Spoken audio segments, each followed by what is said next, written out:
करते करते उसका हृदय पवित्र हो जाता है, उसके विचार शुद्ध हो जाते हैं, उसकी बुराइयां मन से जब निकल जाती हैं तो उसको भी वो साफ तस्वीर नज़र आने लगती है कि ये चीज़ें सिर्फ क्या है कि आदमी को बहकाने वाली हैं, कुछ समय के लिए बहकाने वाली हैं।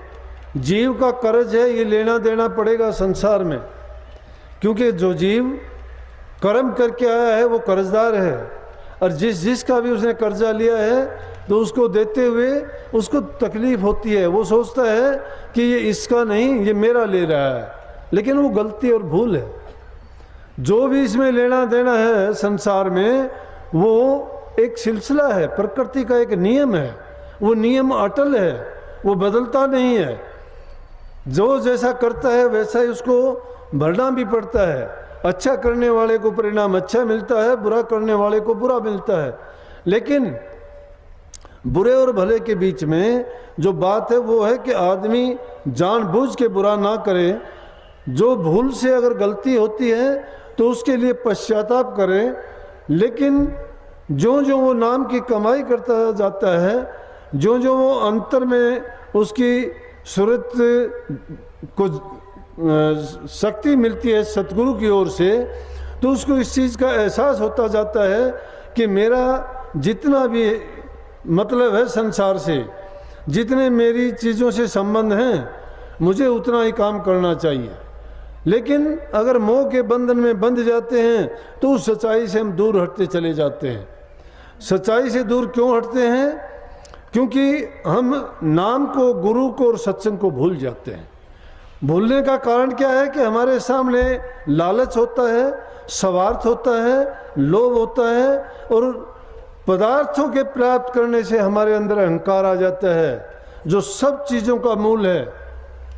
जब अहंकार आ जाता है तो हम ये भूल जाते हैं, हम तो कहते हैं कि मेरे बराबर कोई नहीं है, मेरी संसार में इज्जत है, मेरे से बड़ा शक्तिशाली नहीं, ताकतवर नहीं, मुझे ये इज्जत क्यों नहीं करते। तो दूसरों लोगों से वो आशाएं बांध लेता है कि मेरा इज्जत होनी चाहिए, मेरा सम्मान होना चाहिए, मैं किसी भी प्रकार से किसी से कमज़ोर नहीं हूँ। ये चीज़ें अहंकार की हैं। लेकिन भक्ति के मार्ग में ये चीज़ें महापुरुषों ने फरमाया है कि ये चीज़ें सब की सब मिथ्या है, क्योंकि ये चीज़ अगर जीव को आ जाती है तो समझो भक्ति के रास्ते पे वो नहीं चल सकता। जीव तो सब एक ही घर से आए हैं, एक ही घर से आए हैं, एक ही घर से आए, एक ही पिता की संतान हैं। ये तो इंसान ने अलग अलग उनकी जातियों में बांट दिया, धर्मों में बांट दिया, और फर्क किस चीज़ का है? सभी जब एक रास्ते से आते हैं, एक परमात्मा की संतान है, एक जैसे हमारे बनावट है, तो फिर अलग कौन सी चीज़ हुई?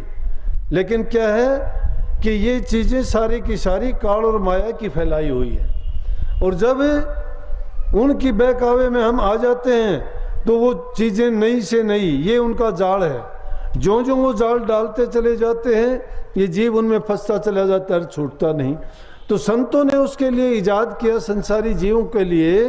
वो कहते हैं कि तुम एक छोटा रास्ता जिसको बताएंगे कि किसी आदमी को, किसी जीव को 3 प्रकार से आदमी कर्म करता है, उन 3 प्रकार के कर्मों से बच जाओ। मन से, वचन से और कर्म से। मन से किसी को बुरा ना कहो, वचन किसी का बुरा ना कहो, मन में किसी के प्रति बुरा संकल्प ना उठाओ। अगर हमने किसी के प्रति या किसी के प्रति भी एक बार अगर ये आदत डाल ली, किसी के बारे में बुरा सोचते हैं, बुरा संकल्प उठाते हैं, मन का काम है, ये सोचता है, संकल्प उठते रहते हैं इसमें। लेकिन अगर हमने बुरे संकल्प उठाने शुरू कर दिए तो इसको आदत पड़ेगी कि बुराई की खुराक लेना शुरू कर देगा। और जब एक बार बुराई इसके मन में समा गई, फिर ये अच्छाई की तरफ नहीं जा सकता, लाख कोशिश करो। एक बार विक्षेप पड़ जाना तो बहुत आसान है, लेकिन वो विक्षेप को हटाना बड़ा मुश्किल हो जाता है।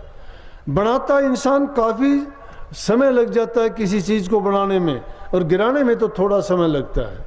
जिसको बनाने में बरसों लग जाते हैं, गिराने में चंद मिनट लगते हैं, उसको गिरा देता है। इसी प्रकार से भक्ति का भी नमूना है।